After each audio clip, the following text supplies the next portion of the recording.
You know, Egypt has a very interesting history in terms, if you look at the judiciary going back to the 1920s. And over time, this developed a semblance of independence. And in a sense, they allowed the Islamists to come in and take over.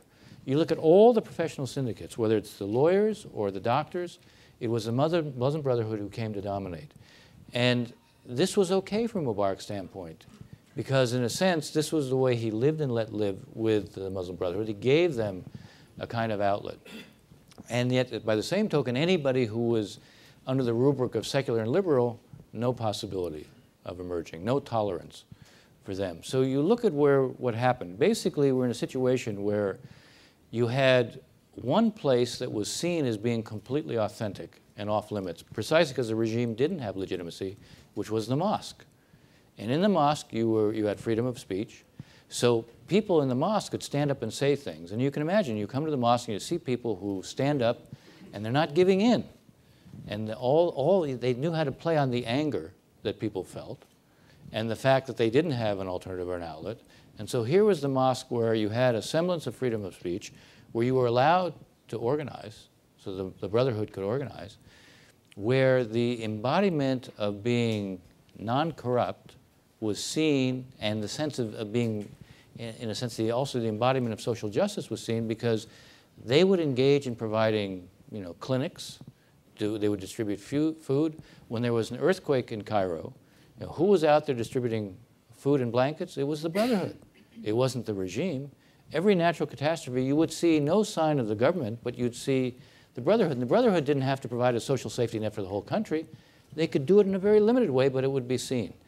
So what emerges, and it's not just the case in Egypt, but it's why there's a built-in advantage that the Islamists have. You know, they are seen as being authentic because, first of all, they're Islam, and that's, in a sense, indigenous. Secondly, they're seen as being credible because they actually stand up and they say things. Thirdly, they're seen as being effective because they deliver some social welfare. Fourthly, they're seen as non-corrupt and embodying social justice, the antithesis of the regime, and they're allowed to organize.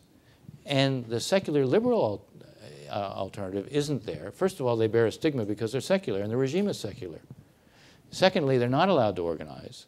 So when the time comes and they're able to use, the young generation is able to use social media and the internet, you know, they're able to organize around a principle of opposition. But they're not in a position where they've had the time to create, in a sense, an identity, an agenda, a platform, where they can think about how do we now present ourselves and our identity to a public. They have all the disadvantages in the early going, and the Islamists have all the advantages. Now, there's one very interesting change in everything that's happened if we use the word awakening. And that is that this was a region that was characterized, since I'm in an academic setting, I'll use the jargon. This was a subject political culture, not a participatory political culture. And what's happened in the last year, and this is one of the reasons that I don't despair, although I'm not feeling easy about where things are, the fact is people in this part of the world today increasingly see themselves as citizens, not as subjects. And as citizens, they should have rights. As citizens, they can make demands. As citizens, they have expectations. As citizens, they should be able to hold their governments accountable. What they don't have, and this gets to a point Elliot was making as well, they don't have institutions that are there that allow them to express what citizens would express. And it's going to take time to build those institutions. And one of the things that has to happen now, playing upon their self-image of being citizens and the fact that they feel they have a voice and they're not simply going to give up that voice, it's important to create standards of accountability. And again, on our own, we can't do this because we don't have the credibility to be able to do it, and it's very easy to try to blame things on us.